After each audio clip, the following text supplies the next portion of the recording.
Assalamualaikum warahmatullahi wabarakatuh. Halo teman-teman, apa kabar? Semoga kita senantiasa dalam keadaan sehat selalu. Baiklah, perkenalkan nama saya Fikri Ihsanul Fuad dari jurusan Manajemen Fakultas Ekonomi dan Bisnis Universitas Tadulako. Pada video kali ini, saya akan menjelaskan mengenai keterampilan interpersonal. Nah, apa sih yang dimaksud dengan keterampilan interpersonal?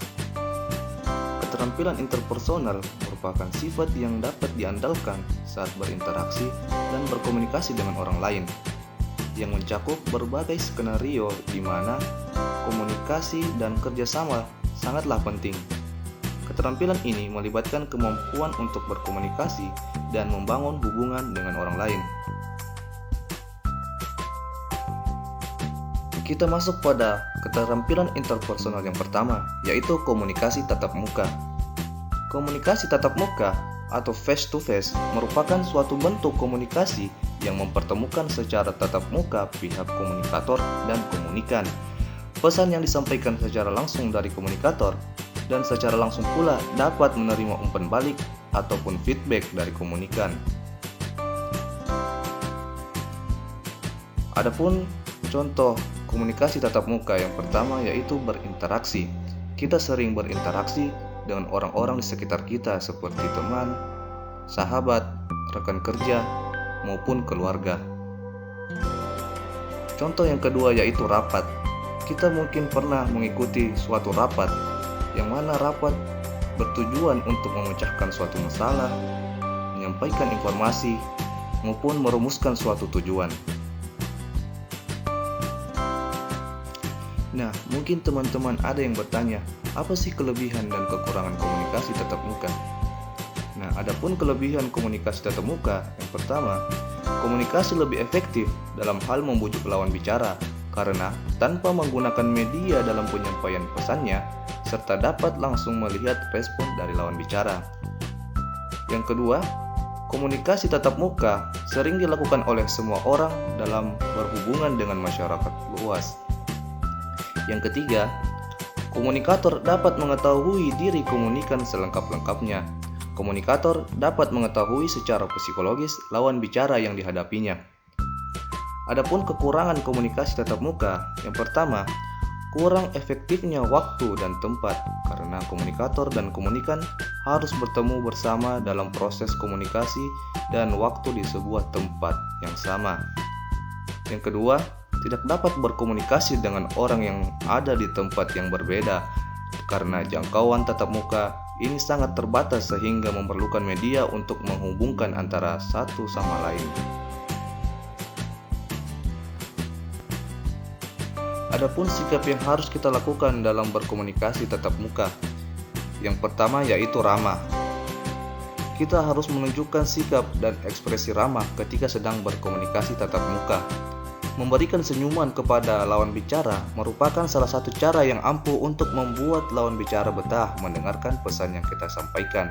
Terlebih lagi ketika seseorang sedang melakukan presentasi dalam pekerjaan, menunjukkan sikap ramah akan membuat lawan bicara lebih nyaman ketika sedang mendengarkan. Yang kedua yaitu yakin. Sikap yakin merupakan salah satu hal yang sangat penting jika ingin meningkatkan kemampuan berkomunikasi. Selain itu, menunjukkan sikap yakin dalam berbicara menjadi penting, terlebih lagi ketika seseorang sedang melakukan usaha persuasif terhadap lawan bicaranya. Percaya atau tidak, lawan bicara dapat merasakan seberapa yakin seseorang dengan informasi yang sedang disampaikannya. Yang ketiga yaitu empati. Menjadi pembicara yang baik adalah ketika seseorang bisa menerima masukan ataupun kritikan dari lawan bicaranya ketika berada dalam sebuah diskusi. Meskipun tidak setuju dengan ucapan lawan bicara, namun usahakan untuk tidak memotong pembicaraan di tengah pendapat yang sedang mereka sampaikan. Ketika kamu tidak setuju dengan pendapat tersebut, kamu juga bisa menggunakan kata-kata seperti pendapat tersebut sebenarnya cukup baik, namun menurut saya dan sebagainya. Menggunakan kalimat seperti ini akan lebih menunjukkan rasa empati kepada lawan bicara dibandingkan langsung menolak pendapat tersebut. Berikut beberapa tips untuk membangun keterampilan dan kemampuan dalam berkomunikasi. Yang pertama yaitu jangan takut untuk bertanya.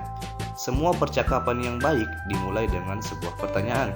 Berikanlah beberapa pertanyaan kepada lawan bicara untuk membangun hubungan yang lebih baik lewat komunikasi. Hal yang penting untuk diperhatikan adalah jangan terlalu banyak mengajukan pertanyaan yang bisa membuatnya terlihat seperti interogasi. Yang kedua yaitu berkomunikasilah dengan jujur. Orang yang memiliki karisma cenderung terbuka dan sangat jujur dengan lawan bicara mereka. Kejujuran yang disampaikan ternyata menarik lebih banyak orang. Saat kamu mencoba untuk jujur, pada awalnya akan terasa sangat aneh dan dibutuhkan untuk latihan membiasakannya. Saat kamu berbicara dengan jujur, akan lebih banyak orang yang mencari untuk mendapatkan saran dan pendapat. Yang ketiga yaitu buatlah orang merasa istimewa. Semua orang pasti akan senang berada di sekitar orang-orang yang bisa membuat mereka istimewa. Mulailah untuk meningkatkan kecerdasan emosional agar dapat membuat orang lain merasa istimewa saat berhubungan dengan kamu. Adapun keterampilan interpersonal yang selanjutnya yaitu presentasi. Presentasi merupakan penyajian karya tulis atau ilmiah seseorang di hadapan sebuah forum dalam rangka mengajukan suatu ide untuk mendapatkan pemahaman ataupun kesepakatan bersama. Adapun tujuan dari presentasi yaitu yang pertama menginformasikan, yang kedua meyakinkan, yang ketiga membujuk, yang keempat menginspirasi, dan yang terakhir menghibur. Berikut teknik dalam melakukan presentasi. Yang pertama yaitu teknik pembuatan slide presentasi. Ada beberapa hal yang perlu kita perhatikan dalam pembuatan slide presentasi. Yang pertama yaitu pilih tema desain yang relevan dengan materi yang akan kita sampaikan. Yang kedua, hindari sajian teks yang panjang. Yang ketiga, alur yang teratur. Yang keempat, berikan multimedia yang relevan dengan materi yang akan kita sampaikan. Yang kelima, satu slide berisi hendaknya satu pesan. Dan yang terakhir, perhatikan karakter huruf dan ukuran huruf. Adapun teknik dalam menyampaikan presentasi. Yang pertama, persiapkan diri Anda sebaik mungkin. Yang kedua, sering latihan agar tidak grogi di depan umum. Yang ketiga, penampilan. Hendaknya kita memperhatikan penampilan kita dengan berpenampilan yang rapi dan sopan. Yang keempat, persiapkan materi dan bahan yang akan kita presentasikan sebaik mungkin. Dan yang terakhir, cara penyampaian. Hendaknya menggunakan bahasa yang mudah dipahami oleh audiens. Keterampilan interpersonal yang selanjutnya yaitu membangun tim yang efektif. Ada beberapa hal yang perlu kita perhatikan saat ingin membangun tim yang efektif. Yang pertama yaitu pertimbangkan setiap masing-masing ide. Tidak ada ide yang bodoh. Setiap ide yang dikeluarkan oleh tim memiliki potensi untuk dikaji lebih dalam, baik berupa mencari akar masalah maupun solusi alternatif. Setiap ide perlu dipertimbangkan untuk menghargai pendapat rekan satu tim kita. Selanjutnya, situasi yang nyaman. Ide yang cemerlang biasanya hadir saat kita nyaman dengan suasana. Buatlah suasana bekerja kamu nyaman dan menyenangkan, tapi bisa membuat tim kamu bekerja dengan fokus dan efektif. Yang selanjutnya, jelas saat berkomunikasi.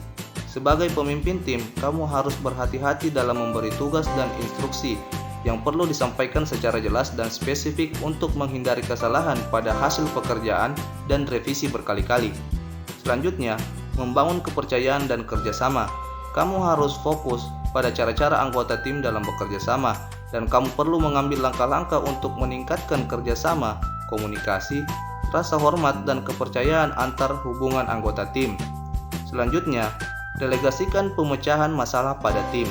Membiarkan tim memecahkan masalah dan saling berbagi solusi kreatif bersama-sama untuk membangun kerjasama tim yang efektif.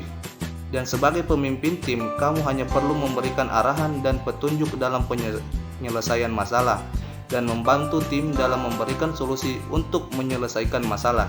Selanjutnya, memperluas komunikasi. Komunikasi adalah faktor terpenting dalam tim, namun bukan berarti untuk mengadakan pertemuan tim sepanjang waktu.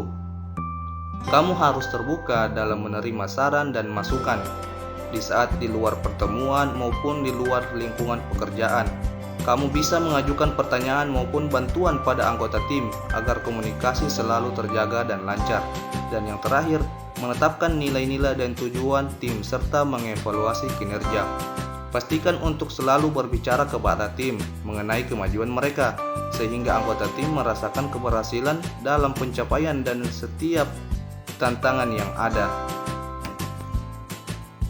Baik, sekian video kali ini. Kurang dan lebihnya saya mohon maaf. Semoga video kali ini bermanfaat untuk teman-teman.